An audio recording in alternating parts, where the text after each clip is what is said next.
नमस्कार, आज आपण बनवणार आहोत ओल्या शेंगदाण्याची आमटी। खायला एकदम चविष्ट आणि बनवायला एकदम सोपी आहे। चला बनवूया। तर पहिल्यांदा इथे आपण ओल्या शेंगा घेतल्या आणि त्याचे दाणे काढून घेणार आहोत। तर या आहे ओल्या शेंगा आणि हे आहे ओले दाणे। तर पहिल्यांदा काढून घेऊ। तोपर्यंत तुम्ही चॅनलवर नवीन असाल तर चॅनलला सबस्क्राइब करा आणि बेल आयकॉन सुद्धा दाबा, म्हणजे जे पण मी व्हिडिओ टाकते त्याचं नोटिफिकेशन तुम्हाला मिळून जाईल। तर आता शेंगदाणे इथे भाजून घेऊया। तर लो टू मीडियम फ्लेमवर हे भाजून घ्यायचे आणि चांगले डाग पडेपर्यंत भाजून घ्यायचे। फक्त हाय फ्लेमवर भाजू नका, फक्त जळले जातील ते, काही चव लागणार नाही। तर इथे बघा शेंगदाणे मस्तपैकी असे भाजून झालेले आहे। आता हे एका प्लेटमध्ये काढून घेऊ थंड होण्यासाठी। तर एवढ्या मोठ्या दाण्याची आमटी नाही बनवणार आहोत, कारण की थोडीशी दाण्याची भरपूर अशी आमटी होते।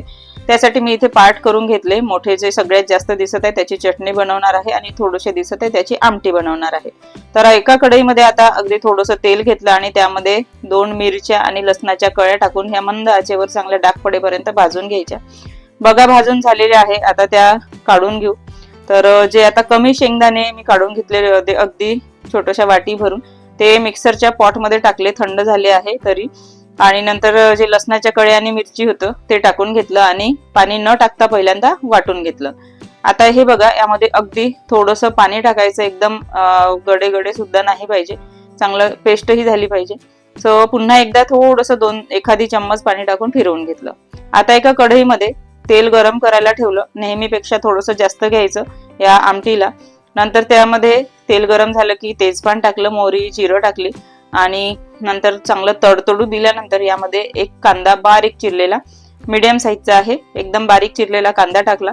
तो सुद्धा चांगला असा परतून घ्यायचा। कढीपत्ता सुद्धा टाकला, छान अशी फ्लेवर येतो। नंतर 1 चम्मच अद्रक लसूणची पेस्ट, ती सुद्धा चांगली परतून घ्यायची आणि कच्चेपणा निघत पर्यंत चांगलं परतून घ्यायचं आहे मसाले, त्याच्याशिवाय भाजी चांगलीच लागत नाही। नंतर सुके मसाले टाकूया। 1 चम्मच अर्धा चम्मच हळद, 1 चम्मच धने पावडर, 1 चम्मच गरम मसाला, 2 चमचे तिखट टाकलं, 2 चमचे, थोडंसं कमी जास्त तुम्ही आपल्या आवडीनुसार। आणि नंतर इथे टाकलं टोमॅटो, 1 टोमॅटो घेतला आहे मीडियम साईजचा आणि तो सुद्धा चांगला तेलामध्ये परतून घ्यायचा। या शिजत असताना टोमॅटो शिजत असताना यामध्ये मी सांबार टाकला आणि चवीनुसार मीठ पण टाकून घेतलं, म्हणजे पटापट शिजल्या जातील आणि छान गलगले सुद्धा होतील। सो इथे सगळे मसाले भाजून झाले, परतून झाले। त्यानंतर जे आपण शेंगदाण्याची पेस्ट केली होती ती टाकली, वाटण केलं होतं ती टाकलं आणि ते सुद्धा तेलामध्ये चांगलं मंद आचेवर 1-2 मिनिटं परतून घ्यायचं।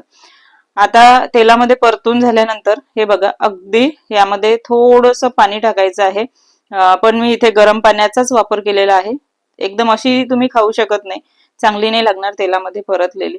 तर मिक्सरच्या पॉटमध्ये जे आपण वाटण केलं होतं त्याच पॉटमध्ये मी पाणी टाकलं, भांड्यामध्ये गरम पाण्याचाच वापर केला। एक छोट्या वाटीभर पाणी टाकून ते चांगलं विसळून घेतलं आणि शिजवून घेतलं। आता ही चांगली परतून घेतल्यानंतर अशा प्रकारची चटणी तुम्ही खाऊ शकता, पण आमटी बनवायची आहे तर तुम्हाला अशा प्रकारे पातळच बनवावं लागेल आणि जेवढी पातळ आमटी तेवढीच खूप छान लागते। पण तुम्हाला आवडते त्या प्रकारची तुम्ही कन्सिस्टन्सी ठेवा, नो डाऊट। आणि अशा प्रकारची मी इथे कन्सिस्टन्सी ठेवलेली आहे आणि कट बघू शकता काय जबरदस्त आलेला आहे।